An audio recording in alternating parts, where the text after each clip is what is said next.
Thank you. Good morning. This is a specially scheduled meeting of the Sustainability and Renters' Rights Committee of the Seattle City Council. Today is Tuesday, September 21st, 2021, and the time is 9:34 a.m. I am the chair of the committee, Councilmember Kshama Sawant, and I am happy to welcome committee members Juarez, Peterson, and Morales here, and I'm sure we will be joined by Councilmember Lewis soon. So in the meanwhile, Ted Bardone, who's the clerk and who's a staff member in my office, please call the roll. Councilmember Sawant. Present. Councilmember Peterson. Present. Councilmember Juarez.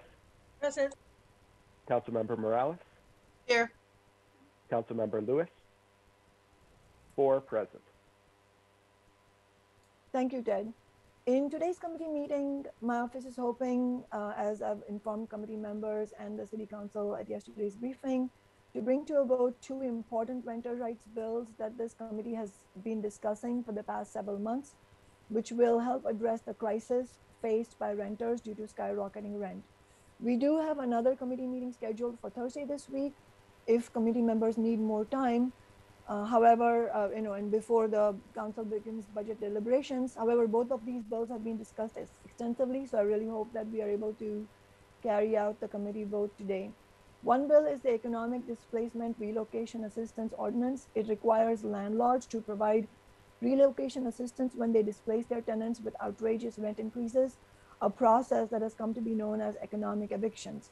Over the past decade, there has been massive displacement and gentrification in our neighborhoods, primarily driven by skyrocketing rents. And this is proven through data analysis overwhelmingly with statistical significance that skyrocketing rents are the principal and the overwhelming reason for this, forcing thousands from their homes, neighborhoods, and often the city. Some become homeless, according to nationally recognized studies that show that every $100 increase in average rents in a city results in a 15% increase in homelessness, which is a staggering statistical link. And it is clear that the housing and homelessness crisis is on the verge of becoming much, much worse. Apartmentlist.com, a corporate landlord website, has reported that rents in Seattle have increased more than 25% in 2021 so far, on track to increase 40% by the end of this year. And we are seeing the effects. The Seattle Times reported yesterday that 60,000 Seattle area renters, are behind on their rent, most of whom owe more than 1 month's back rent.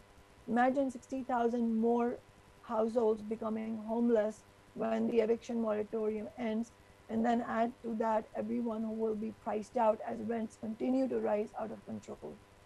Out of control rent and housing costs is not just a problem in Seattle, as we know. It is happening throughout our region and all over the country because it is being driven by macroeconomic factors.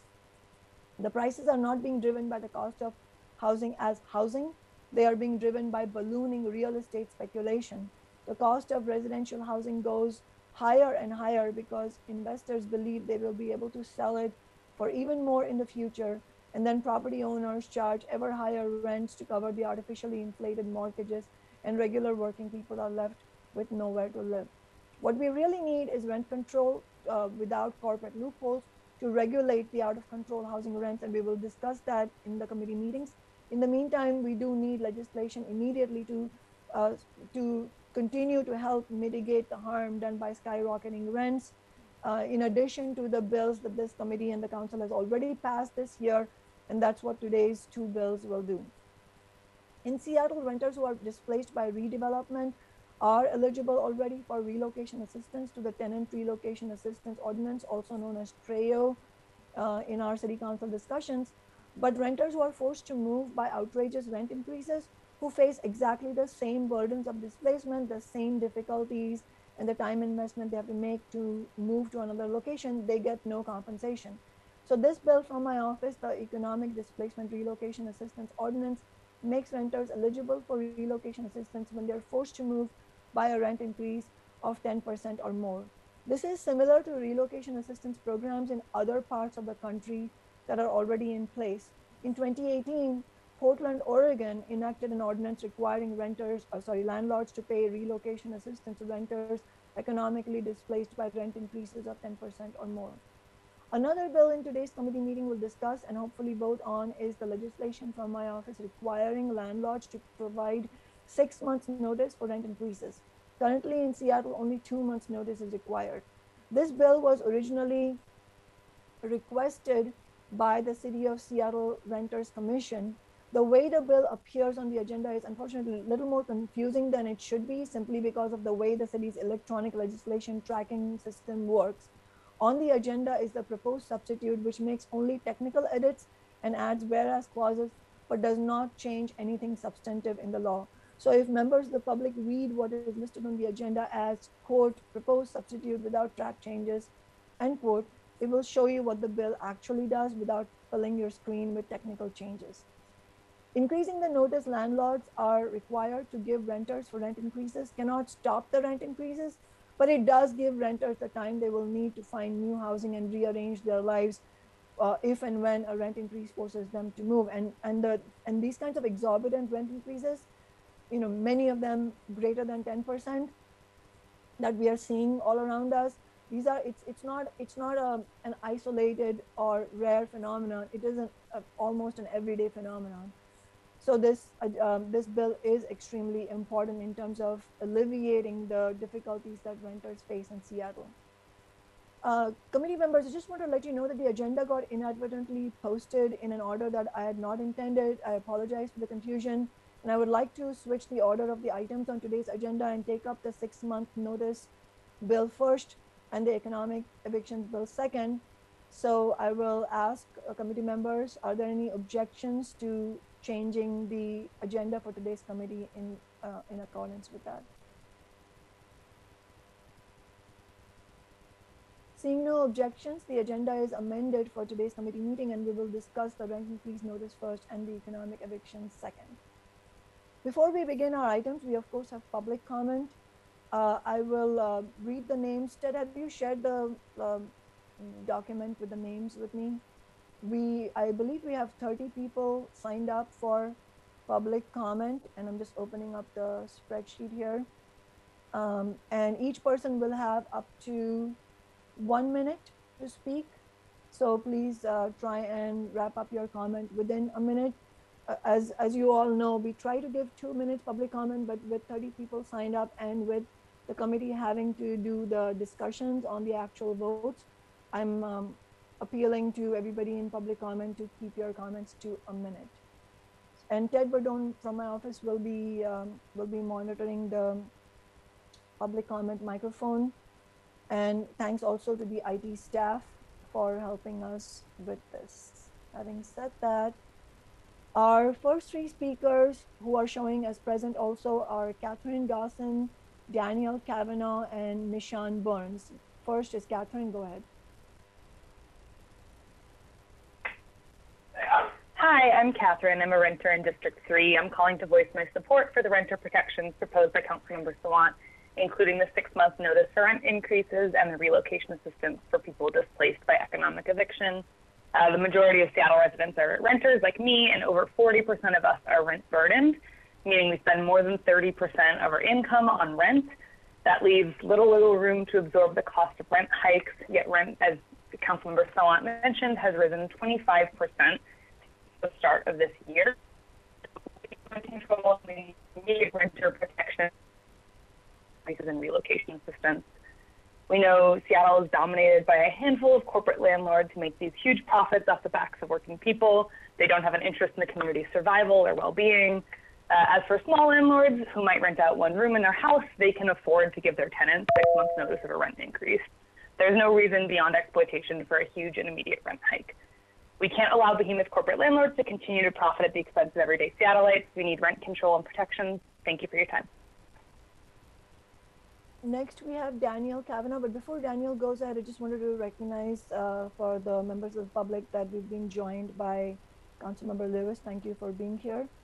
And so yeah, Daniel goes next. After Daniel will be Nishan Burns and then Jacob Shear. Go ahead, Daniel. My name is Dan. I'm a an organizer with Socialist Alternative and a renter in First Hill. And I want to strongly urge all the council members to vote yes on the renters protection bills from Councilmember Sawant's office.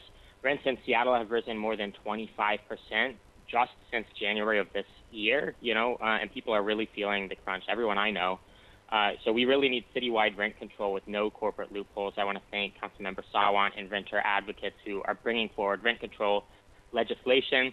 Over 200 working people and union members gathered at Cal Anderson Park on Capitol Hill over the weekend, despite the rain, to rally for Seattle to have rent control. So we really need strong renter protections, and most immediately, I really urge council members to vote yes on the two bills coming up for a vote from Councilmember Sawant, 6 months notice for any rent increase, which the Renters Commission supports, and also requiring landlords to pay 3 months rent as an economic eviction assistance to their tenants. Next, we have Nishan Burns, followed by Jacob Shear, and then Hannah Swoboda. Go ahead, Nishan. Hi, my name is Nishan Burns. I'm a renter in District 2. I'm calling in support of the renters' rights legislation proposed by Councilmember Sawant. I went to a powerful rally for rent control organized by our office last weekend, where speakers shared the statistic that average rents in Seattle have increased 25.6% since January, where after the initial shock to housing costs caused by the pandemic, corporate landlords have apparently now decided that the recovery is in full swing and they have free rein to price gouge their tenants as much as they want. Well, that's showing no signs of slowing down, and rent is now substantially higher than before the pandemic ever hit. At the start of the pandemic, the portion of people who were rent burdened was over 42%, and it's only ever gotten worse since then. So now is not the time to be worrying about burdening the corporate landlords who have profited off of struggling people during the pandemic, or to be cramming loopholes in vital renters' rights protections. We need to be making things easier on regular working people, and that means passing both these proposals for 6 months notice on any rent increase and for economic eviction assistance, and then it means passing real rent control. Thanks. Next is Jacob Shear, followed by Hannah Swoboda, and then Kate Rubin. Go ahead, Jacob.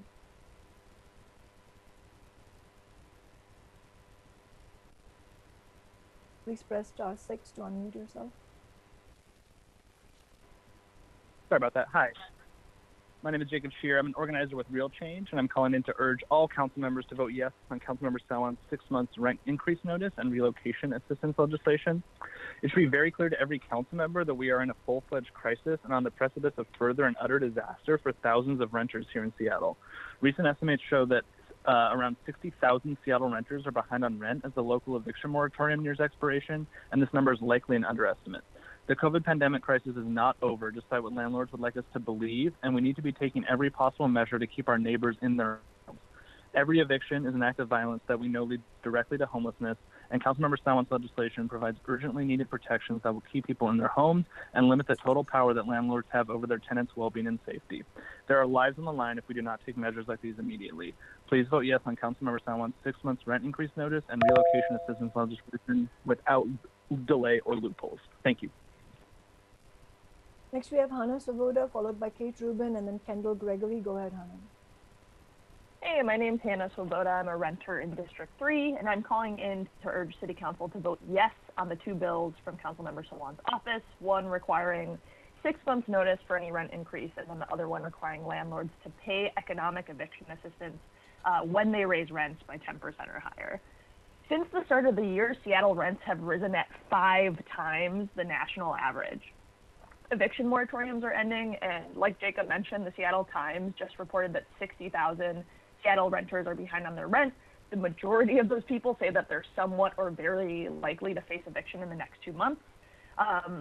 So this and the fact that rents are rising at 25% in Seattle are not isolated facts. Renters are facing a massive crisis of unaffordable housing. Meanwhile, corporate landlords are making huge profits. So we need these basic renter protections to stop this barbaric practice of corporate landlords making a quick buck at the expense of people's lives. Vote yes today, no delays, no watering down. Thank you. Kate Rubin, followed by Kendall Gregory, and then Margot Stewart. Go ahead, Kate. Good morning. My name is Kate Rubin. I'm the Executive Director of Be Seattle and a renter living in District 2. It's common knowledge that wages haven't kept up with rent prices, and nearly half of Seattle renters are rent burdened. Renters are usually required to sign a fixed-term lease that doesn't give any flexibility if their economic situation changes. Currently, as it stands, landlords are required to give only 60 days notice for rent increases, most of which come with an additional fee of several $100s per month on top of the rent increase if the tenant isn't willing or able to commit themselves into another fixed term at whatever rate the landlord chooses. The landlords justify this gouging as income stability, but why are we allowing them to prioritize the stability of their passive income over the stability of the people who actually live and work here? Extending the increased notice to 6 months and offering economic eviction assistance will give renters much needed time and flexibility to adjust their budget or find other accommodations that will actually allow them to stay rooted in their communities. Thank you. The next speaker on the list, Kendall Gregory, is now showing as not present. So Kendall, we will call on your name once you show up as present. So the next present speaker is Margot Stewart, followed by Jordan Quinn, and then Bruce Becker. Go ahead, Margot. Hi, my name is Margot. I'm a renter living paycheck to paycheck on First Hill, and I'm calling in support of Council Member Sawant's measures to require 6 months notice for any rent increases, relocation assistance, as well as the legislation being brought forward for rent control. I spent last month couch surfing because I had to move out of my old apartment suddenly, and that meant having to rapidly find a new place I could afford in an expensive and competitive housing market while still working full time and not having a consistent place to stay, aside from just the humiliation of it all. And I was lucky enough to have friends to stay with, which is a luxury many don't have. So if tenants have to deal with increased rent, they need at least 6 months notice so they can make necessary arrangements to move. If they need to, and if tenants are going to be economically evicted by landlords price gouging and substantially raising rents, those landlords should need to pay 3 months rent as relocation assistance. And these are measures we urgently need now with the end of the eviction moratorium creeping up and with no watering down and no loopholes. But the only way we can guarantee actual housing stability that we need is strong universal rent control. So I was happy to be at a part of the rally this weekend with over 200 renters and union members in the rain. We have Jordan Quinn next, and the next person who's on the list, Hafida Akwe, sorry if I'm not saying your name right, is not showing as present. So Hafida, if you want to, make sure you're calling from the correct phone number, and you can show up as present, I will call on you. So next we have Jordan Quinn, and then Bruce Becker and Emily MacArthur. Go ahead, Jordan. Hi, can you hear me? Yeah. Great. Hi, my name's Jordan. I'm a renter in District 2, and I'm calling to urge the council or the committee to vote yes on Councilmember Shama Sawant's legislation that will make landlords pay for relocation assistance if they raise rent 10% or more, as well as legislation requiring landlords to provide 6 months notice for any rent increases. As an activist with Socialist Alternative fighting for rent control, I've talked to hundreds of renters in recent months who've told me that their landlords jacked up their rent by $300, $400, sometimes even $500 this year alone, with absolutely no willingness to budge or negotiate. They've had to move to Kent or Federal Way, other places in King County, even outside of the county. And I've heard similarly from striking rank and file carpenters who attended the rent control rally last Saturday that they live out there too because they can't afford to live in the city they build. Passing economic eviction relocation assistance will make it easier for working class renters to live in the city that we work in and disincentivize. We have Bruce Becker, followed by Emily MacArthur, and then Barbara Finney. Go ahead, Bruce. Hello, my name is Bruce Becker. I'm a small landlord here in Seattle, and I'm opposed to both of these, and I encourage the committee and the council to vote against them. It's just very clear that having landlords provide relocation assistance to the tune of 3 months rent, you've got one landlord basically paying another landlord for the rent of a tenant. The tenant has already paid the last month's rent, who's leaving, and so it doesn't pay again now. It's already paid for, and then the tenant gets the deposit back to cover the new damage deposit. And so it just makes no sense to have one landlord paying rent for a tenant to another landlord, to the new landlord. It's not needs-based. You've got sometimes wealthy tenants dealing with small landlords who have low incomes. Thank you. Emily MacArthur is next, followed by Barbara Finney, and then Matthew Wilder. Go ahead, Emily. Hi, my name's Emily MacArthur. I'm a renter in District 3. I too stood proudly in the rain with 200 community members on Saturday, and I can't stop thinking about a speaker who bravely shared how she escaped homelessness, got her son back, got a job, and has stability, only to have her life rocked by a 25% rent increase on her apartment. For that family and so many more, Councilmember Sawant's 6 months notice for rent increases, which the Renters Commission supports, would be an absolute lifeline, as would the relocation assistance, which the previous speaker, I think, incorrectly spoke against in terms of I've never known anyone who got their deposit fully back, even if they've had their apartment professionally cleaned. But this speaker on Saturday, her and thousands of renters also need rent control urgently to stop this people being pushed out of the city where they desperately need to be housed. If Seattle thinks of itself as a progressive city, we should pass rent control now, as well as vote yes on the 6 months and the relocation assistance being put forward by Councilmember Sawant. Barbara Finney is next, followed by Matthew Wilder, and then Madeline Olson. Go ahead, Barbara. Hi, my name is Barbara Finney, and both the union I belong to, AFGE 3197 and the 32nd LD Dems, have already endorsed the rent control campaign from Councilmember Sawant's office. Council committee members, I'm asking you to vote yes on 6 months notice for any rent increase and economic eviction assistance. No loopholes, no delays. We need regulation in the common interest like this in Seattle. The majority of people in Seattle are renters. The well-being of renters is completely connected to the well-being of our neighborhoods and communities.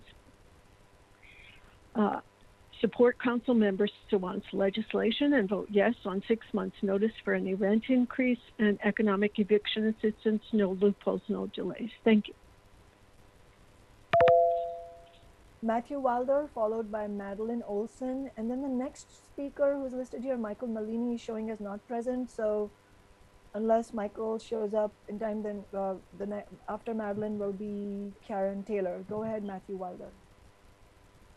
Hey there, my name is Matt. I'm a renter in District 3, calling in support of Councilmember Sawant's 2 renters protection bills. As other folks have mentioned, rents have gone up 25% this year, over 25% this year, and over 200 people gathered in a fight for rent control at a rally organized by Councilmember Sawant's office over the weekend, despite the rain.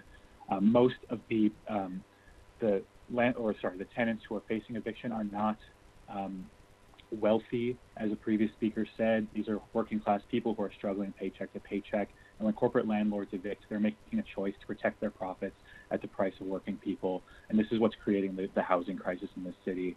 And so there's no excuse for landlords not to give 6 months notice for rental increases. And for a city experiencing such a serious housing crisis, it's not only immoral but illogical not to require landlords to pay relocation assistance. And ultimately, we need to fight for rent control with no loopholes. Thanks so much. Madeline Olson is next, followed by Karen Taylor, and then Meg Gallagher. Go ahead, Madeline. Hello, can everyone hear me? Yes. Hi, my name's Madeline. I'm a renter in Green Lake neighborhood. Just calling in support of Councilmember Sawant's legislation.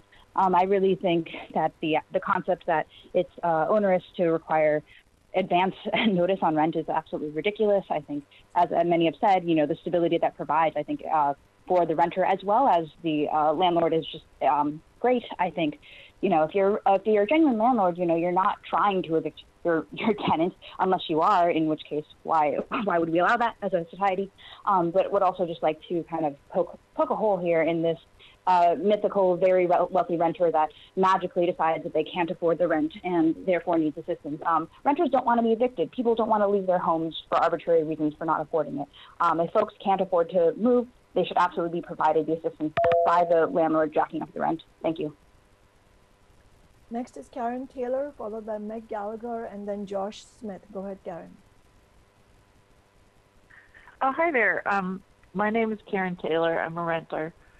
I'm just calling because I'm terrified for like 4 months a year about what's going to happen. I'm on a fixed-term lease. And I'm really glad we closed the loophole so that all have to be offered the ability to sign the lease first, but I don't know what the rent's going to be like. And I don't want to be terrified 4 months a year and looking for places that I may or may not need. And part of the reason I'm terrified is because I would have no money to relocate anywhere for sure. And so I think 6 months is a fair amount of notice. And I do think that helping folks like me who would just have to have their stuff put out on the street, hire movers or whatever, would be really great. And I don't care if it's onerous on the landlord. We have, Meg Gallagher is now showing as not present. So we'll come back to you, Meg, if you show up again. So next we have Josh Smith, and then the next speaker after Josh, Jim Henderson, is also showing as not present. So we'll go to the next person who's showing as present, who's Kil Freitas. Sorry if I'm not saying your name right. So we have Josh Smith and then Kil Freitas. Go ahead, Josh.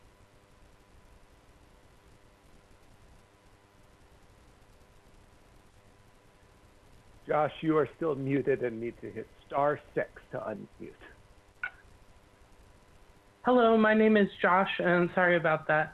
I am part of Seattle's LGBTQ+ community, and I am asking you to vote yes on 6 months notice for any rent increase and yes on economic eviction assistance. From January to August alone, corporate landlords have bloated Seattle rents by a staggering 25.6%. Now, I don't know about you, but I certainly did not get a raise to match that. And the data shows that my fellow Seattleites didn't either. Over 60,000 Seattle renters are behind on rent, and 64% of these renters are facing eviction in a matter of days. This disproportionately affects the LGBTQ+ community, exacerbating the housing crisis we face. Renters are the majority in Seattle, and it is your duty to represent us. We have sent a clear message and have asked for these protections for a long time. We demand that you pass this legislation immediately and without watering it down. Thank you. The next person who's present is Kil Freitas, followed by Kathy Sims and Tamar Wilson, and Donald Doty is showing as not present. So Donald, if you can hear me, so just make sure you're calling from the correct phone number. So go ahead, Quill, I'm sorry.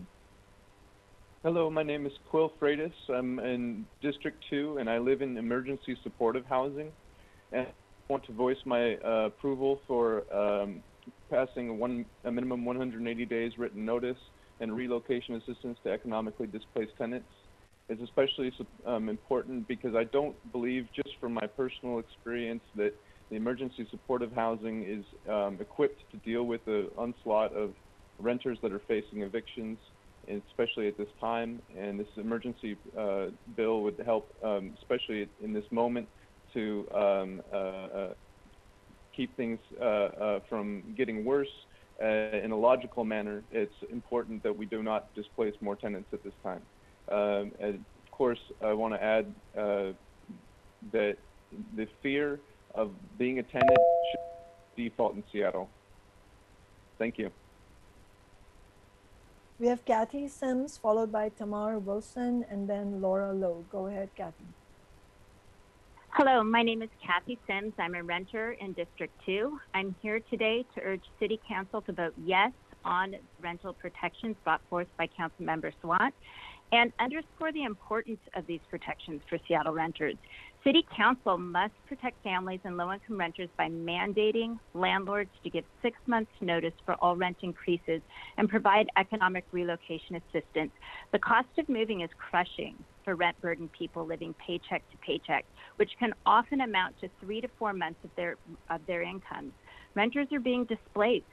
City Council must act to stop this displacement, which disproportionately impacts renters of color and families with children. 60,000 renters are behind on rent. Act now to protect Seattle's renters, who are the majority of Seattle's residents. Tamar Wilson, followed by Laura Lowe, and then Liam Easton Calabria. Go ahead, Tamar.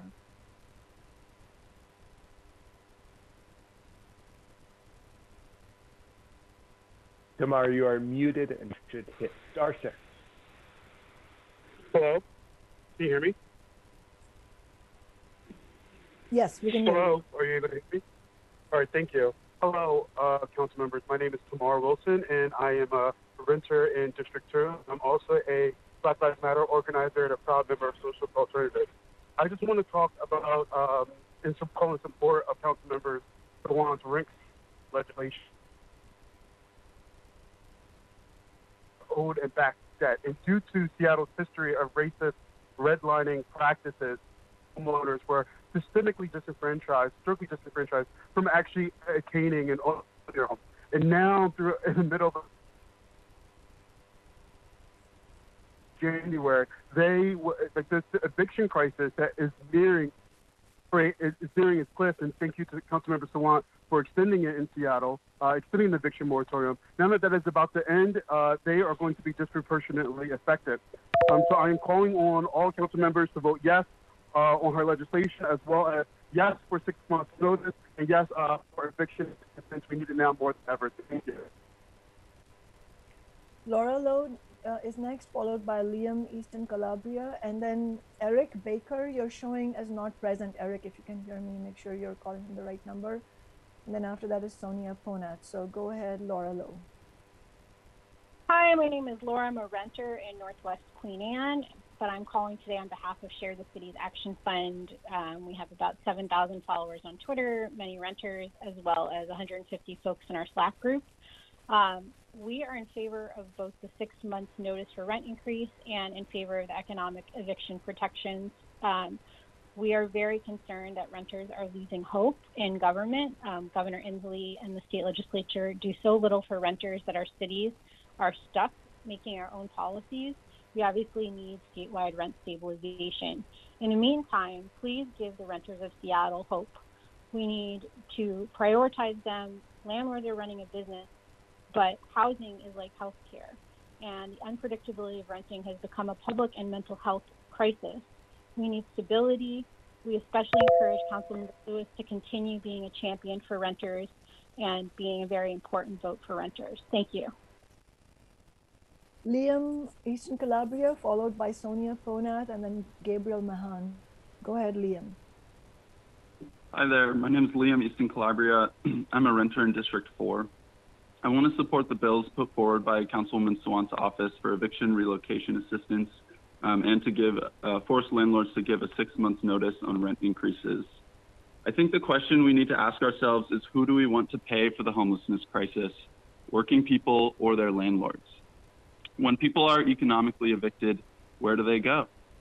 I've worked as an EMT in an emergency room for the last 2 years, and I've learned that ERs are used as proxies for housing when homeless shelters are full. People understandably seek hospital beds instead of sleeping on the streets.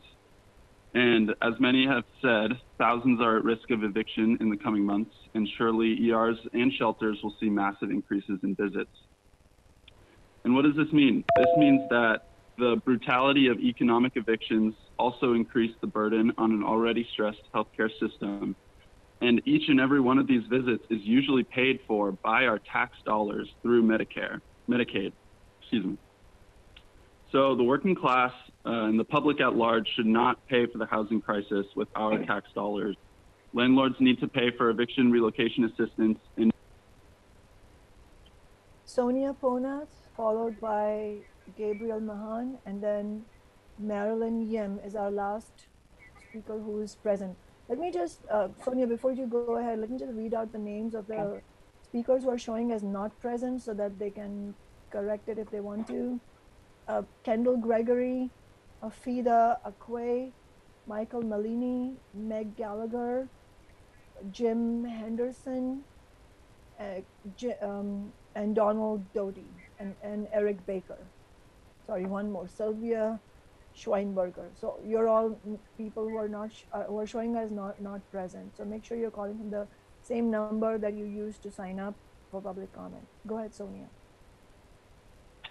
Hi, I'm Sonia Ponath. I'm a working mom in District 3 and a landlord myself. I do support rent control and these two bills coming up for a vote. It was tremendously encouraging to see so many turn out for rent control rally in the rain. I mean, building a movement is the only way we're going to win these things. And rents have risen now more than 25%. When 60,000 Seattle area renters are behind on rent, but income isn't rising. In fact, because of COVID, people have limited ability to work. So the eviction moratorium really must be extended as well, and I urge other council members to join in and ask the mayor and governor to extend it. I also support 6 months rent notice for any rent increase, because as a landlord, I have a pretty good idea what my needs are and I can communicate that to renters. I also support the eviction assistance. It's pretty rare that an actual small landlord is going to hike rents up so high. So that this means corporate landlords are going to be responsible and pay these 3 months rent.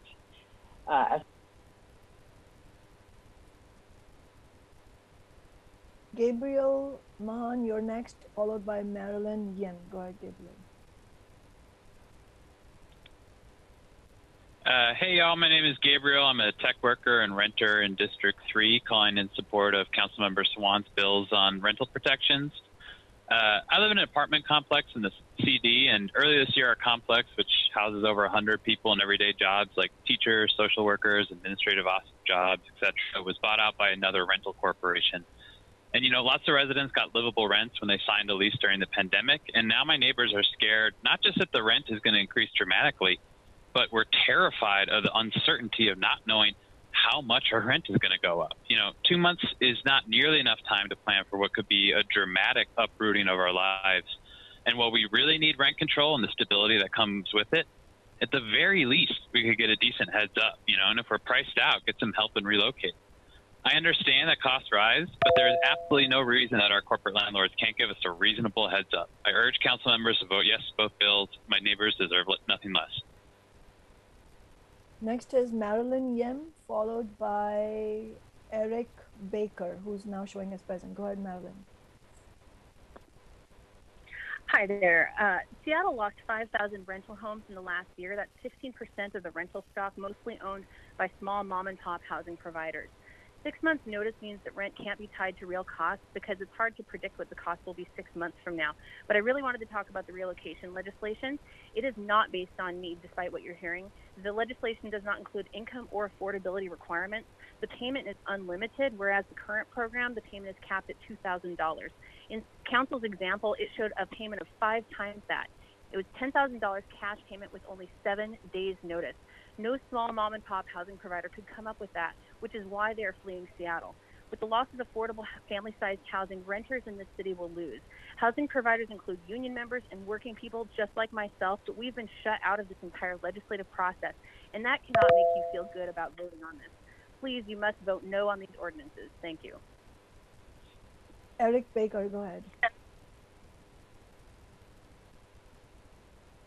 Press *6 to unmute yourself.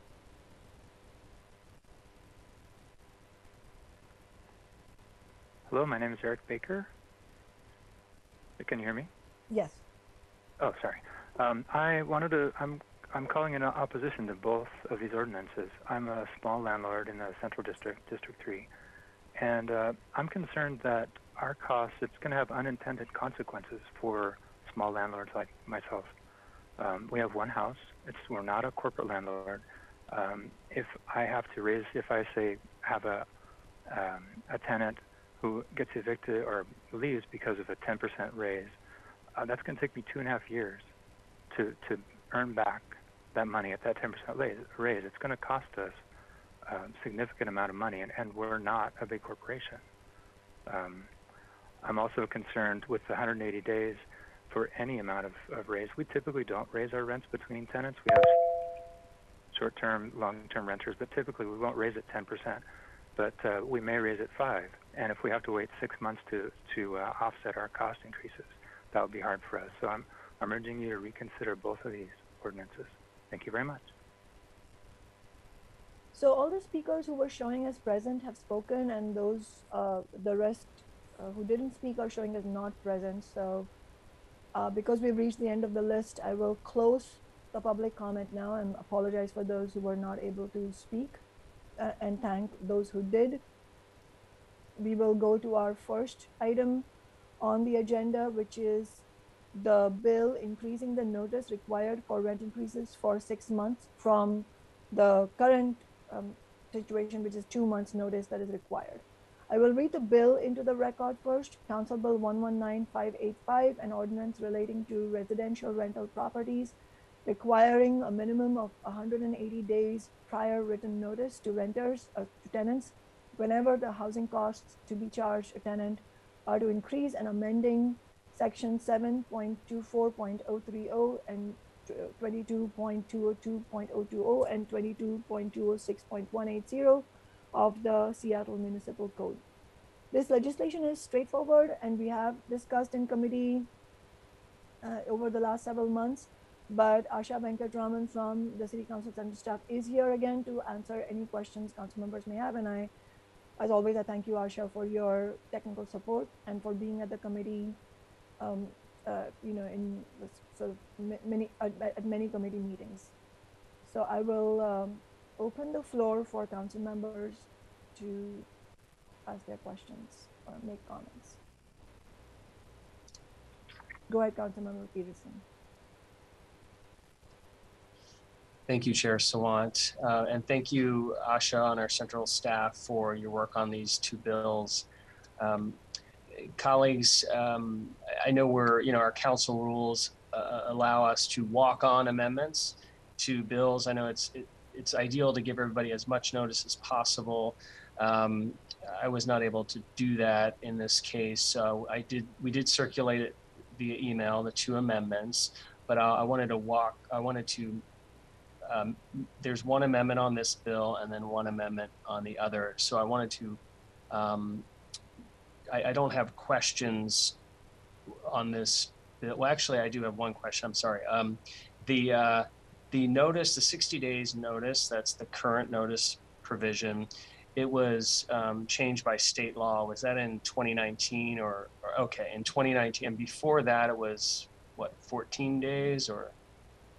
So before the 2019, sorry, Asha Venkatraman, Council Central Staff. For 2019, the requirement was 30 days notice for any rent increase, and then the Seattle City Law had 60 days notice for any rent increase over 10%. But then in 2019, everything became aligned, both state and city law, to provide 60-day notice for any rent increase. Thank you for that context. And Chair Sawant, I can either step aside so others can ask questions, or I can try to move my amendment. Maybe just let me just check, go around the table, so to say, and see if council members have any comments or questions before we go to amendments. Go ahead, Councilmember Morales. Yeah, I like your new glasses, Asha. Very nice. So I don't really have questions, but I, in general, support the idea of extending the notification. Just because I do think, as somebody who was renting until fairly recently, I know that it is stressful to, try to think about how you're going to find a new place to live, taking the time to find something that's affordable, organizing your packing, perhaps hiring help, figuring out how you're going to pay for security deposits and application fees and all of that. And that all takes time and resources and money. And so to me, it makes sense to give folks as much notice as possible. And I do think, especially if you've got kids trying to figure out where you're going to put your kids in school, there's just a lot that goes into having to move. And so it doesn't seem unreasonable to me to have tenants have that as much stability and protection as possible, to be able to make the plans that are needed to get themselves stabilized in the new place where they're going. So I don't have any questions. I'm curious to hear about your amendments, Councilmember Peterson. But at this point, I think this is something that makes a lot of sense. Thank you. Thank you, Councilmember Morales. Councilmembers Lewis and Juarez, I'm not seeing your hands go up. I don't have any questions, Madam Chair. Okay, thank you, Councilmember Lewis. Councilmember Juarez, go ahead. I just had a point of order. So I know that Councilmember, or maybe Councilmember Peterson, I understand that you're walking on one and you're walking on both amendments. Are you just walking down the one, Council Bill 119585? Yeah, yes, one amendment for this bill and then a different amendment for the second bill. The one ending in 173? Yeah, this bill before us now, I believe, is ending in 585, and then for the 6 month notice, and then we'll go to item 2. We switched the order of the items on the agenda today. Oh, I'm sorry. I did not know you switched. Sorry, No wonder I was made confused. I I was like, raised that what are earlier. you doing? Okay, that's my yes. fault. I'm sorry. I wasn't tracking. Okay, I was ready to second that. So whenever you're ready, Madam Chair, I'm sorry. Go ahead, Asha. You're trying to say something. Yeah, just to clarify, there are 2 amendments to Council Bill 119585. The first is the technical amendment that Councilmember Sawant mentioned earlier, and that's in the form of the proposed substitute that's on the agenda. And then Amendment 2 is Councilmember Peterson's amendment. Right. So, okay. Okay. So just in terms of process, I do need to move the bill formally before the amendments can be considered formally. But Councilmember Peterson, go ahead and describe your amendment and then we'll do the process aspects. Thank you, Chair Sawant. Colleagues, the amendment that was circulated by email this morning to you would, this is the bill that is extending the notification period to 6 months. What my amendment would do would exempt small landlords who own 5 or own fewer than 5 units in Seattle. And I can talk about that further later. Unless you want me to go ahead and pitch it now, or if you just wanted a quick description, that was the quick description. Okay, and Asha, were you trying to say something? I can share my screen if you want to see the amendment language now, or we can do it when you want to do the vote, whichever. Let's do it in a second, and let me just go ahead and do this motion. I move Council Bill 119585 for a vote. Second. Thank you. So the bill has been moved and seconded. Now we can consider amendments formally. And actually, before that, I have to move the substitute. Am I right, Ted? So, yes, I would. Sorry, Ted Verdone, Councilmember Sawant's office.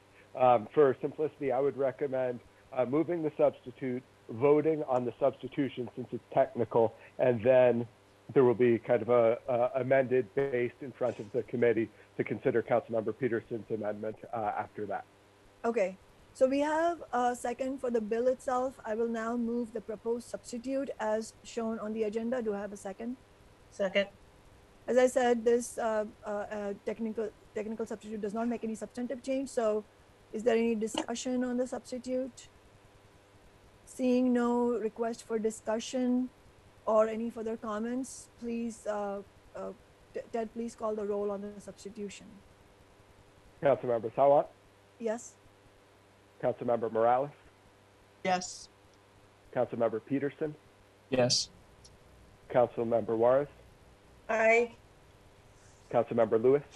Yes. 5 in favor. Thank you.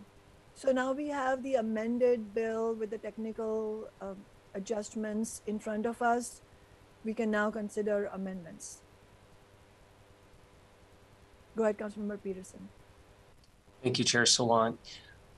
Colleagues, I'd like to move my amendment, which is Amendment 2, which is what was circulated this morning to exempt small landlords. So it's just a motion to discuss. Second.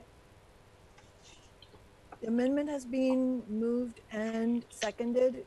Are there any council members who want to speak to it? Or Councilmember Peterson, if you want to first make more comments. Thank you, Chair Sawant. Colleagues, I appreciate the intent of this bill, and I agree with a lot of what Councilmember Morales was saying earlier. And a theme of our response to the COVID pandemic has been to boost rental assistance for those in need. We've also adopted several renters' rights bills during the past 2 years, including the winter ban on evictions, which I supported. I have heard from many small landlords that the influx of multiple changes to the landlord-renter regulations have created confusion and discourages many of them from continuing to provide rental housing in our city. Currently, there's a 60-day notice requirement, and I support expanding this notice period as written in the proposed legislation for the larger corporate landlords. But my amendment would exempt small landlords who own fewer than 5 units in Seattle. Thank you.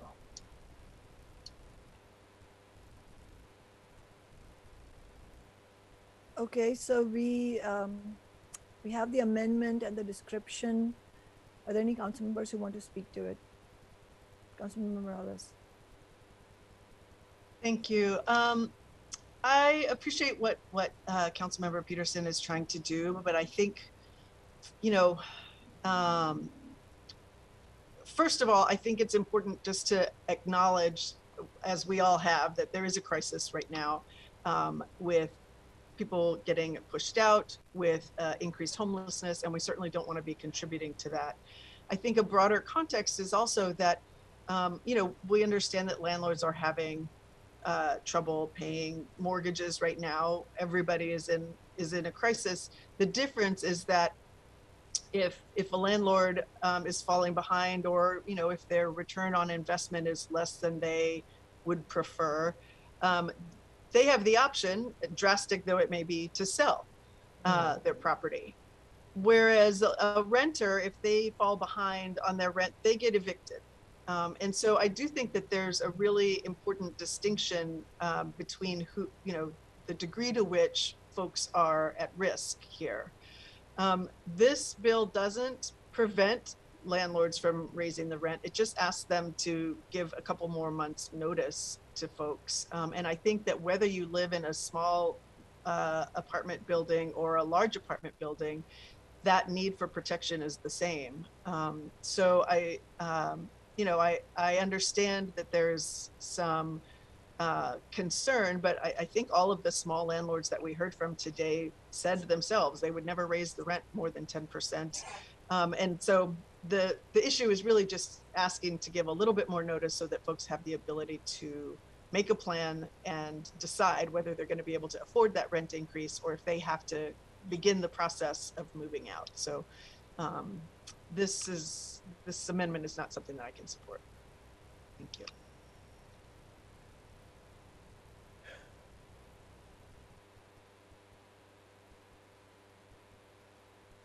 Sorry, I was muted. Is that what you were trying to say, Asha? So I have, so I was just thanking Councilmember Morales for her comments. I do have my own comments, but I wanted to see if other committee members wanted to have an opportunity to speak to this amendment first. I'm not seeing any. Just to be clear, this just to make sure that my points are accurate, Asha, this is an amendment that would exempt landlords with fewer than 4 units. Is that accurate? With 4 or fewer units. 4 or fewer units. Sorry. Yeah, that's what I meant to say. 4 or fewer units. Thank you. I appreciate that. I don't see any other council members trying to speak, so I will go ahead and make my own points. In my view, this amendment, even if it is it may be well-intentioned. I mean, I have my own questions. As I've said many times before in this committee and city council meetings, the question of small landlords is often really fraught because it is not easy to figure out who is a small landlord, which is the most important problem with this kind of amendment. We saw these discussions happen at the King County Council as well in renters' rights discussions just before the summer break. Amendments to exclude landlords with 4 or fewer or something like that, with the idea that it would exempt small landlords. Actually, the effect of it is arbitrary, and it will, and data from throughout the country shows that it will just be used by corporate landlords to exempt themselves from crucial renter protections by dividing the units they own into many LLCs. I mean, this is a very common thing. We see slumlords doing this all the time. The corporate landlord lobby, of course, will endlessly use small landlords as a shield against basic renter protections, but it is precisely those corporate landlords who have the legal means, they have batteries of attorneys, they have the cash on hand to do all this kind of paperwork, to try to fly under the radar of laws if these kinds of exemptions are made. And as Councilman Morales and many in public comments said, for renter protections to be the most effective, which they need to be now because renters are reeling and in an unprecedented crisis, they need to be as consistent as possible. And most renters, and this is absolute reality, the vast majority of renters are not going to know how many units their landlord owns, and it is not fair or correct for the city council to put that burden on a given renter, an ordinary person, a barista at Starbucks. How are they going to figure out how many units their that their landlord has? And so even in the most benign case scenario, this amendment would just make the bill more complicated, aside from, I think, the actual problems that exist with it. So I will be voting no on this amendment. Any other council members who want to speak? Councilmember Juarez, you're off mute. Were you trying to speak? Yeah, I was talking to myself. I'm sorry, you heard me what I was saying. I was listening to what you're saying, Councilor or Madam Chair, and I do think we have to be a bit reasonable, and I'm going to support this amendment, and only because it is about 4 or fewer rental units. And I understand, obviously we all do, what we're going through with renters and the moratorium that's going to end and what the renters are going to have to deal with. We know that we still have to deal with rent control and what that means for the city and the state. I don't think it's fair to say to somebody who owns property, who pays the mortgage, who owns 4 rental units, well, they can just sell it. It's not that easy. And people who own this kind of property have to make those mortgage payments. And that's hard for them too. So I don't want to make this a us or them, corporate landlord versus small landlord versus, I kind of get tired of that after a while. So I guess my comment is I will be voting yes on this because I think it's reasonable. I think we can always revisit it. And at some point, Councilmember Sawant, I still want to engage and discuss with you, how we can actually have a really good discussion and come to some good conclusion about rent control. So, and you and I've talked about that offline a few times, and I look forward to those conversations, but I will be voting and supporting this amendment because I think it's reasonable. So thank you. And I will put myself on mute so you'll quit hearing me mumble. Thank you, Councilmember Boris. I'm always open, as you know, for any kind of conversation about any of these really crucial political issues.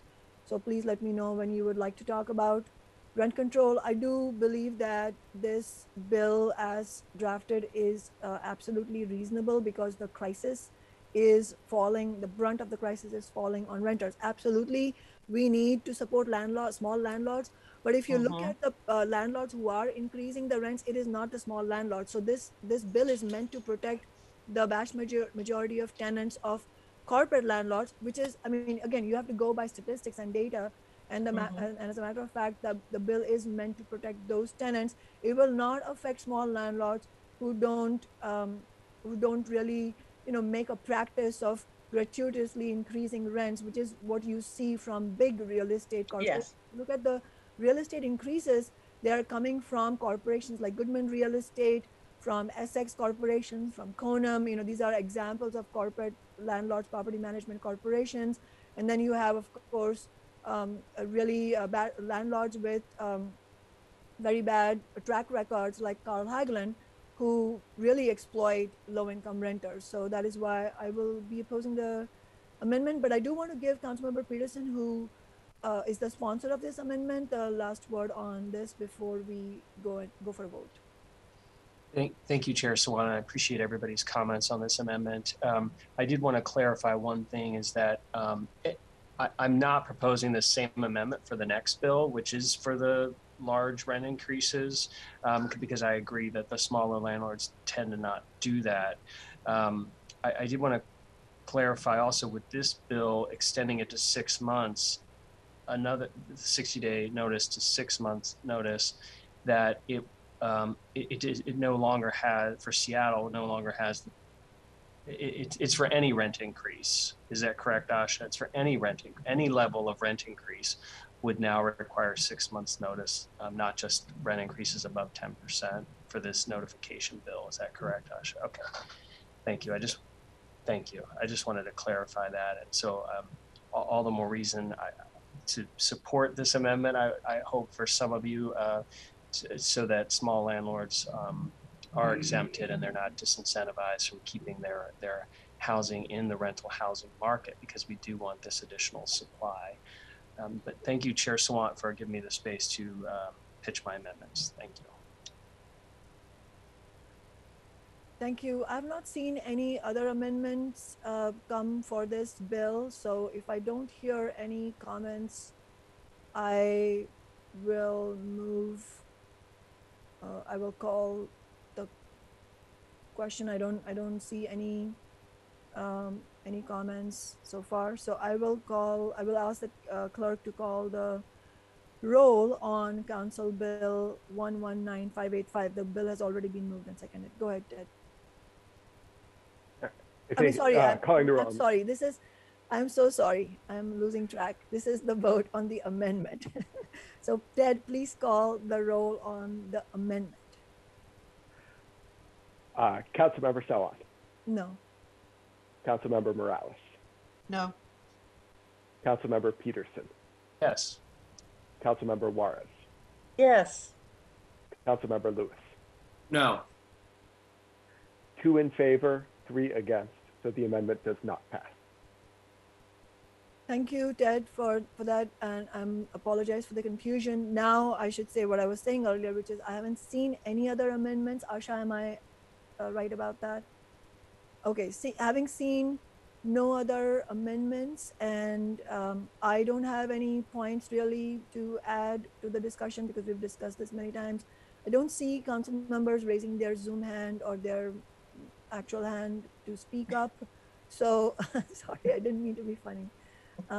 So I will now ask Ted to please call the roll on Council Bill 119585. Councilmember Sawant. Yes. Councilmember Morales. Yes. Councilmember Peterson. Abstain. Councilmember Juarez. Yes. Councilmember Lewis. Yes. 4 in favor, 1 abstaining, which is not a divided report because it's abstaining. Thank you for reminding us of that, Ted, and thank you, council members, for the discussion and the vote. So this bill moves to the city council for a city council vote. Am I right on this coming Monday, the 27th? Ted, can you clarify? That's correct. Okay, thank you. The next item on the agenda is the Economic Displacement Relocation Assistance Ordinance to mitigate the harm done by economic evictions. I will first read the bill into the record. Council Bill 120173, an ordinance relating to relocation assistance for economically displaced tenants, requiring the payment of economic displacement relocation assistance to households that are vacating a housing unit after receiving notice of a rent increase of 10% or more, or of less than 10%, where the cumulative effect is an annual increase of 10% or more, and adding a new chapter 22.212 to the Seattle Municipal Code. My office started to prepare this legislation several years ago, actually, because the rental crisis has been many years in the making now. It has only gotten worse. And it has the bill has been discussed in this committee for the past several months. The City of Seattle's Renters Commission also voted to endorse this bill, and many organizations, community organizations, and also labor union members have spoken in this committee in support of this. City Council Central staff and the City Attorney's Office have also revised it, and we have incorporated the suggestions from the Seattle Department of Construction and Inspection, who are also excited to administer it. And Asha Venkatraman, who's been here in our committee today from City Council Central staff, has provided a detailed memo which has been attached to this agenda, and she will walk through a presentation giving a detailed description of the policy. After Asha presents, committee members will have an opportunity to discuss and vote on the legislation. So Asha, I don't know if you introduced yourself for the record, but either way, go ahead and begin, please. Asha Venkatraman, Council Central staff. Give me just a moment. I'll share my screen so you can see the presentation.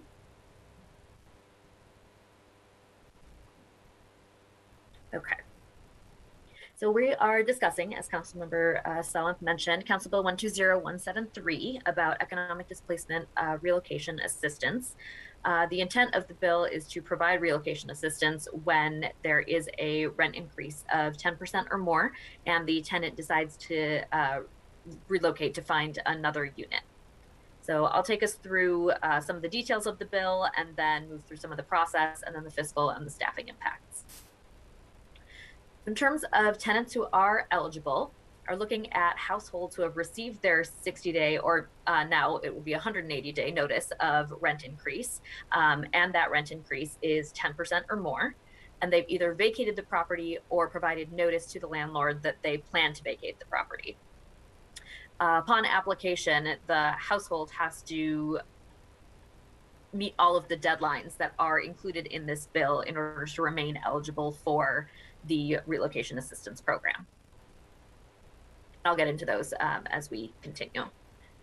Households are required to designate a household member as their household representative.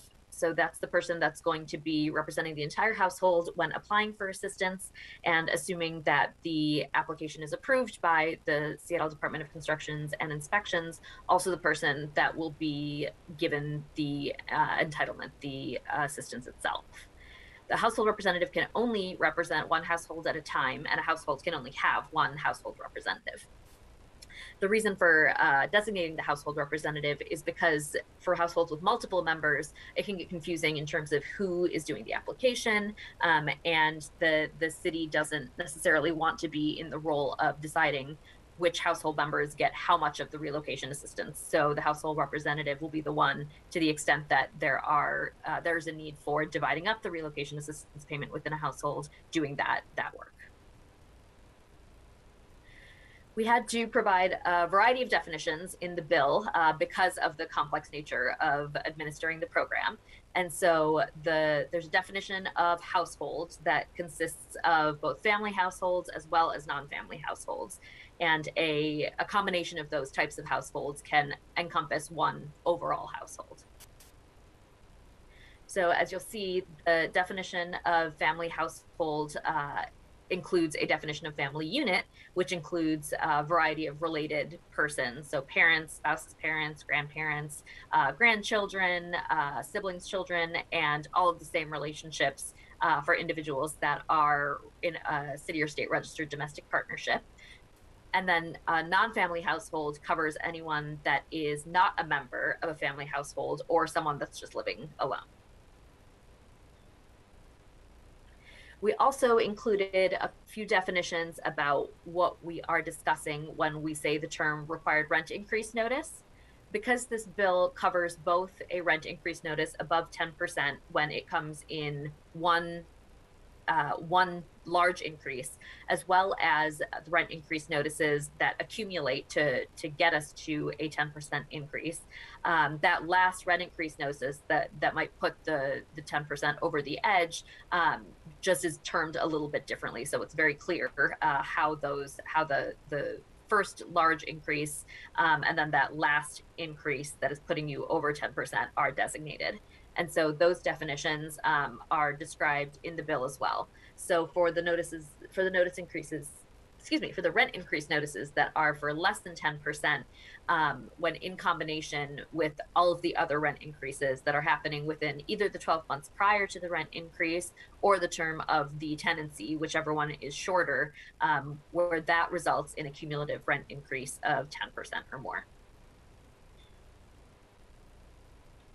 So when the household representative is applying for relocation assistance, they are required to provide a few things so that SDCI has all the information they need. So they are required to submit an affidavit that identifies their date of vacation or a copy of the notice of vacation if they have not yet vacated, a copy of the current rental agreement or their housing costs for either the past 12 months or the term of their tenancy, again, whichever is shorter, documentation of the rent increase. And so if they have the notice of the rent increase, they can submit that. That's the type of proof that would work. As well as the number of family and non-family households that are in the housing unit and everyone that's living in the unit. In terms of the amount of relocation assistance, the SDCI will be making the determination of how much relocation assistance is owed to the household representative and thus how much the owner is required to pay. But the calculation that they'll be using is detailed in the legislation. So they will look at the average monthly housing costs for the 12 months previous or the period of the tenancy, and then take the number of households living in the unit and divide those average monthly costs by that number of households. And that would result in the average monthly costs per household. At that point, they'd multiply that number by 3, and that is the amount owed to each household. And so as an example, if we're looking at a rental unit that's paying $3,600 a month with 2 households, then the average monthly housing costs for each household is $1,800. 1,800 times 3 is 5,400, and assuming that both households have applied for and are eligible for relocation assistance, each household would get $5,400, which is a total of $10,600 that the landlord would have to pay to that unit. Slide basically takes us through the process that the tenant and landlord go through when applying for assistance, what SDCI does, and then the payment itself. So you'll see in the upper left-hand corner, in the initiating actions third of the slide, the tenant gets the notice of the rent increase. And then the tenant at that point decides if they're going to move or if they're going to stay. And if they're going to move, then they notify the landlord that they are intending to vacate, or they actually leave the unit itself before the rent increase takes effect. At that point, sometime during that period of time, they submit the application for relocation assistance. You'll see below that step number 3 that they are also able to apply for an extension if it turns out that they need more than the allotted amount of time. And I'll get into the timing piece on the next slide. So they can apply for an extension as long as they have good cause for applying and they've applied during the original application period. SDCI will grant the extension, and then they would submit their application before the end of that extended time. SDCI will then take a look at the application. If there's no need for additional information and the household representative doesn't require an extension, then we move on to step number 5. Either way, really, you move on to step number 5. The SDCI is required to notify the landlord that there's been an application. If it turns out that the SDCI doesn't have all the information that they need and they request more information from the household representative, if the household representative doesn't require additional time, then they would just provide the additional information within 30 days. If they do require more information, then in the same way that they would request an extension of the original application, they would request an extension to submit that additional information within that original 30-day period. And as long as SDCI found good cause, they would grant that extension. And so at that point, the household representative would submit the additional information, and then SDCI would have a complete application to review. Looking at step number 6, once SDCI has reviewed the application, they will notify the household representative and the landlord of the decision. And assuming that decision is that the household representative is entitled to relocation assistance, they would notify the household representative and the landlord about how much relocation assistance is required. At that point, the SDCI would pay the household representative that amount of relocation assistance, and the landlord would pay SDCI the amount required in the notice. I'll just note here, the legislation is intentionally drafted to require SDCI to pay the household representative, even if the landlord doesn't pay on time, doesn't pay at all, decides to appeal. The requirement is for SDCI to make that payment. And so getting the payment from the landlord would take a separate parallel track. But regardless, the household representative would be paid in the appropriate timeline, which I will get into now. So you'll see each step of the process on the event column, and the numbers are the same as what is in the flow chart above, or in the previous slide. And what this slide shows is the legal timeframes required for each of the steps here. So I won't go through each of them, but they are described in the slide. And in this next slide, what I've done is created a sort of example timeline for how long the process could take. And so in this table, you'll see the shorter timeline. So if, for example, a landlord notified the tenant of the rent increase and the tenant decides that day that they are going to vacate, and gives the landlord a notice of vacation, and they decide the same day that they're going to apply for relocation assistance, that all happens the first day. And then based on the timelines in the bill, and assuming that the household representative is actually entitled to relocation assistance, they could get payment within 2 weeks. If you take a slightly longer timeline, so looking at something that's probably a little more typical, a little more average, the landlord would notify the tenant on the first day of the rent increase. The tenant would then notify the landlord, let's say within the next month, so in the next 30 days of their intent to vacate or actually vacate. And then they would submit the application within 60 days instead of taking the full 180 days. And so building in a little more time for SDCI to review the application. If it turns out that SDCI needs more information and the household representative decides to submit it without an extension, that builds out the timeline so that you're looking at something closer to 3.5 months by the time the household representative is able to collect that relocation assistance. And then as you move into the need for extensions and an even longer timeline, that increases the amount of time that it would take to get relocation assistance. But I will note that a lot of the built-in increase in time is because of the amount of time that a household representative has to apply for relocation assistance. So I'll go back to the previous slide. So if you take a look at step number 3, the household representative is able to submit an application 180 days after receiving a rent increase notice, or 60 days after the rent increase takes effect. And so the time between when the rent increase notice is issued and when the application happens is a lot of that built-in time, because it could be anywhere from 3 to 5 months for the household representative to be able to apply. But once the application takes place, that next subsequent period of time is a little bit shorter, because those timelines are all a little bit shorter. So the example timelines that are provided on this slide, you'll see on that last row where step 8 is, the amount of time it takes just tends to be longer, because the amount of time for the household representative to apply can take a longer time. But I know that's sort of complicated, so I can pause here if anybody has questions, timeline-related questions. Madam Chair. Go ahead, Councilman Waters. Thank you. Thank you, Asha. I apologize. I was trying to keep up with you. You're going pretty fast there.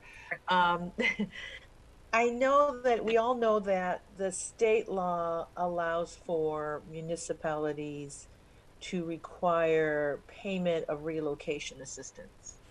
And so I'm wondering, when you took us to that slide, all the boxes of how things got paid, and then this one, how it ended up where SDCI pays the renter and then the landlord reimburses SDCI, and then just the procedural timeline you put together. How does that, did you track that with, and if you didn't, that's okay. I'm just trying to understand the framework with how the state does that when we do relocation. Like, we have relocation money for displacement from people in mobile home parks. Right? And I'm not, to tell you the truth, I really don't know how the money gets exchanged to get reimbursed for relocation. So I'm wondering if we patterned the city municipality process after the state one, or how we came about this process. So we didn't pattern it exactly the same as the existing relocation assistance program. And a lot of that is because TREO itself is a much longer process. And so it takes much more time for the tenant to get that relocation assistance because the application takes it. So you have to apply, the landlord has to get a relocation license before they're allowed to do anything. They have to give tenants a whole packet of information, and then the tenant has to apply, provide their income requirements. So the process itself is quite a bit longer. So some of the intent in this bill was to try to not make it quite so long, was to try and make the requirements simpler and move a little bit faster, so that the tenant would be able to get relocation assistance more quickly. And so the timelines are a little bit different. And the other thing that's different about TREO is that the payments are split.